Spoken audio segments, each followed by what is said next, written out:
Bismillahirrahmanirrahim. My dear students, Assalamu alaikum. I hope you are safe and sound. So today we will study a poem, Ozymandias of Egypt by Percy Bysshe Shelley. So let's get started.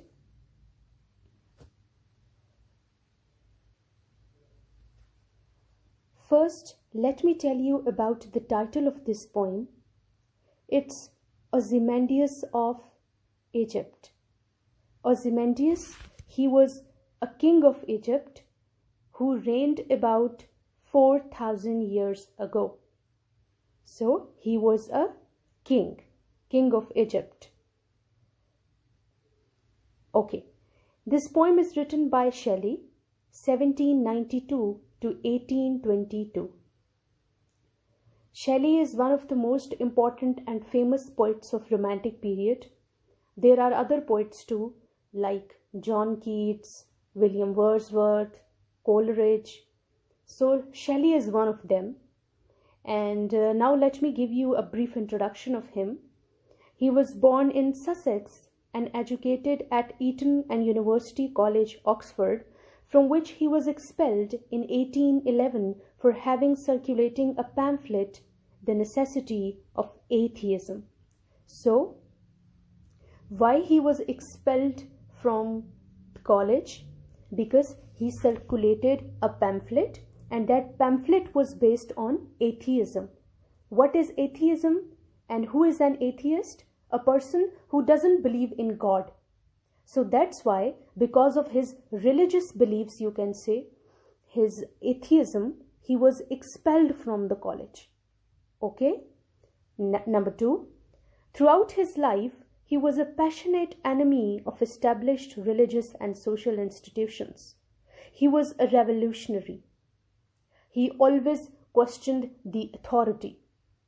He was enemy of all those already established religious and social trends, institutions. So he wanted to bring change in the society. He was a revolutionary poet. All right? Next, among the most beautiful of his shorter poems are Lines Written Among the Euganean Hills, Ode to the West Wind, The Cloud. So there are different famous poems, but I have written only 3 out of them, and Ode to the West Wind is the very famous one. You should know it, okay? Ode to the West Wind. Last point. He was drowned in 1822 while sailing a small boat off Spezia. So you must remember this fact about Shelley, that he was drowned. Just like other poets, his love for sea, somehow you can say that he lost his life. He was drowned, and he was very young. He died at the age of 29 years. He was very young. Okay.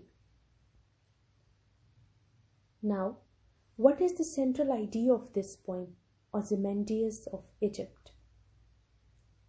Let me read it out for you. A man, however great he may be, is destined to die sooner or later.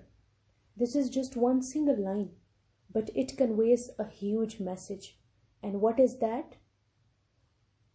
How brave you are, how strong you are, whether you are a king, whether you are an emperor, whether you are a ruler, but you have to die one day. You have to leave this world behind. Your braveness, your courage, your strength, it doesn't matter. Why? Because death is the ultimate reality, and you have to die. Okay? So, this poem tells us of a shattered statue of Ozymandias, a cruel king of Egypt. The sculptor has beautifully engraved the expressions of anger on the statue's face. Nothing remains of the memory of great Ozymandias except this shattered statue. So, there is this shattered statue of Ozymandias, who was a king of Egypt.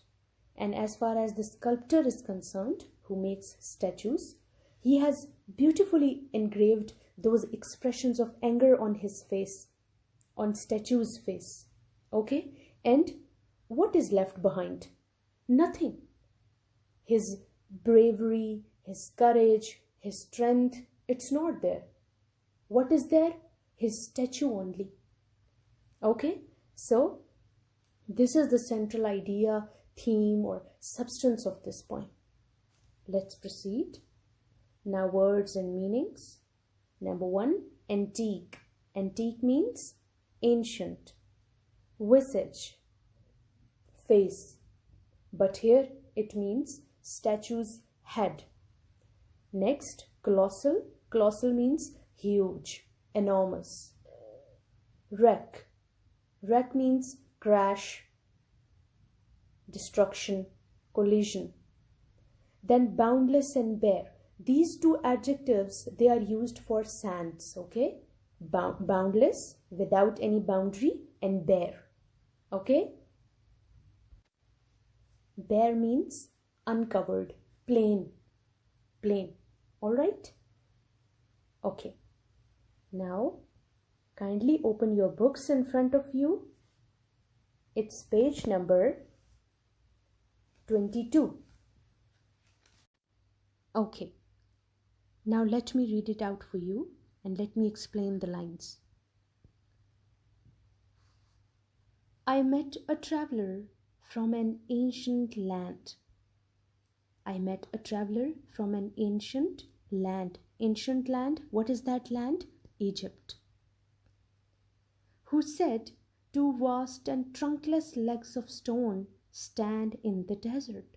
Now Shelley, the poet, he says that he met a traveler who came from Egypt. And that traveler told him that in the desert there was this shattered, broken statue of Ozymandias, the king of Egypt, who reigned about 4,000 years ago. Okay? And 2 vast and trunkless legs, trunkless without any base. That trunk of the statue was totally disappeared. Only the legs were there. Okay? Stand in the desert. So, that traveler told Shelley about this broken statue of Ozymandias, who was there in the desert. Near them on the sand, half sunk, a shattered visage, visage, face, but here it stands for statue's head, lies, whose frown when you raise your eyebrows with disturbance or when you get irritated, okay, frowning, and wrinkled lip and sneer of cold command. Sneer means to show contempt, dislike, to show dislike, okay? So these lines means, or rather these lines manifest or show the skill of the sculptor who makes statues, that though that statue was standing there lifeless, you see, statues are lifeless, but still that expression of anger and frowning and irritation and disturbance was there on the face of that statue head. So this was the skill and mastery of the sculptor. You see, that statue is lifeless, but those expressions were alive on the face. Okay. Near them on the sand, half sunk, a shattered visage lies, whose frown and wrinkled lip and sneer of cold command. Okay, so though the statue was lifeless, but the sculptor has very beautifully engraved those expressions of anger and irritation on the statue's face, which still remain on this lifeless statue. Tell that its sculptor well those passions read, which yet survive, stamped on these lifeless things. So these expressions of anger and irritation on the face of the statue manifest something. And what is that? What is that? That is the skill and mastery of the sculptor. Okay? And it describes sculptor's passion. You see, for example, if I give you an example of a painter, when he paints with passion, that painting, it comes out to be very beautiful, very detailed. Fine. So same is the case here. The sculptor has made that or engraved those expressions with passion. Okay, which yet survive stamped on these lifeless things. So even the statue is lifeless. It cannot move, but still those expressions on the statue's face, it made it alive. It gave it a life. Okay? The hand that mocked them and the heart that fed. The hand? The hand means the sculptor's hand who made the statue. That mocked him and the heart that fed. Fed is the second form of feed. You see? So these lines mean that the sculptor engraved the passions which were nourished in his heart. Where does the passion dwell? In the heart. Passion is always found in the heart. So there was passion in the heart of the sculptor, and what happened? He gave or he manifested his passion in the face of the statue. Fine. So the sculptor's passion was visible from the face of the statue which he had made. Okay. The hand that mocked him. So this line also means that the sculptor mocked the king by expressing his evil qualities very skillfully. You see, these expressions of anger and irritation on the statue's face, they stand for something. And what is that? That there was these evil qualities in Ozymandias. He was a cruel king. It manifests that he was a man of cruel nature. He was a cruel king. There were evil qualities in him. So the sculptor, he has given his passion, which was found in his heart, to that statue. Okay, and the passion of the sculptor is visible from the face of the statue. Okay, next, and on the pedestal these words appear. Pedestal is basically that support or that block on which the statue is placed. So there was something written on that block. There were some words, and what were they? My name is Ozymandias, King of Kings. And what was written? That my name is Ozymandias. I'm Ozymandias, and I'm King of Kings.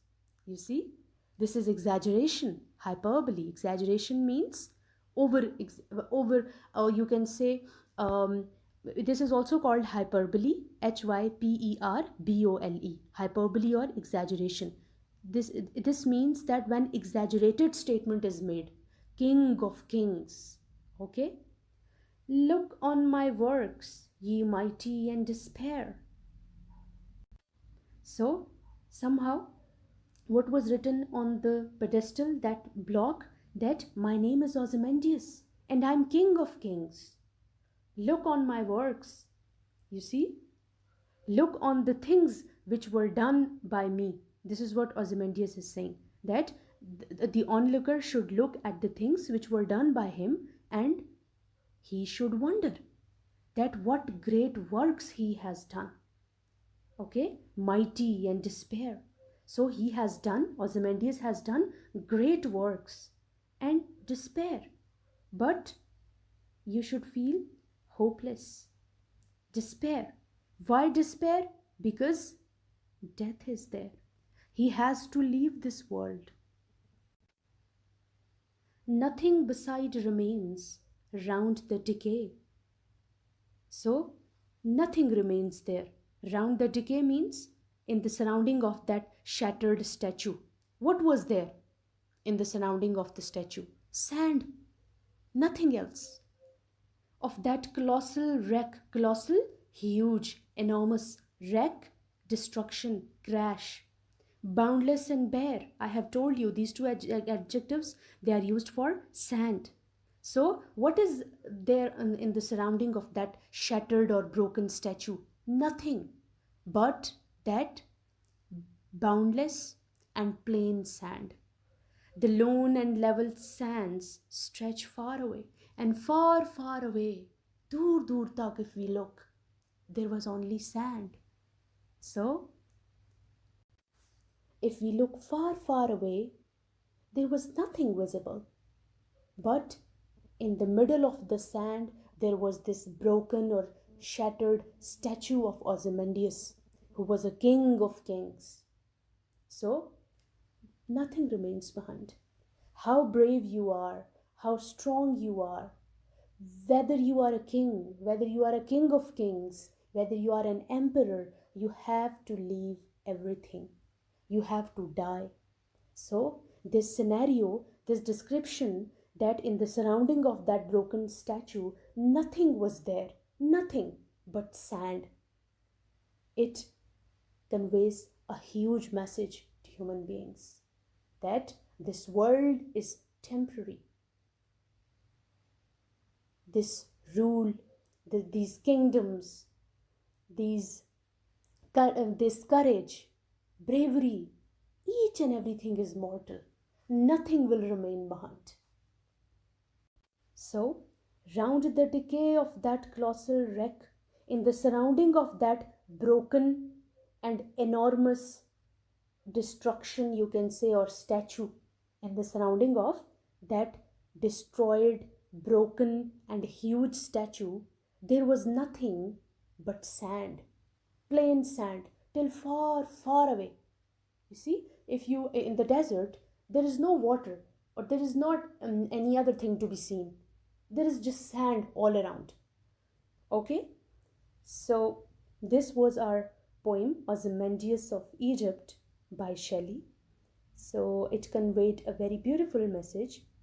So I hope you understand this poem, and if you feel any issue, and if you feel you are stuck somewhere, you may ask me in the WhatsApp group. Thank you.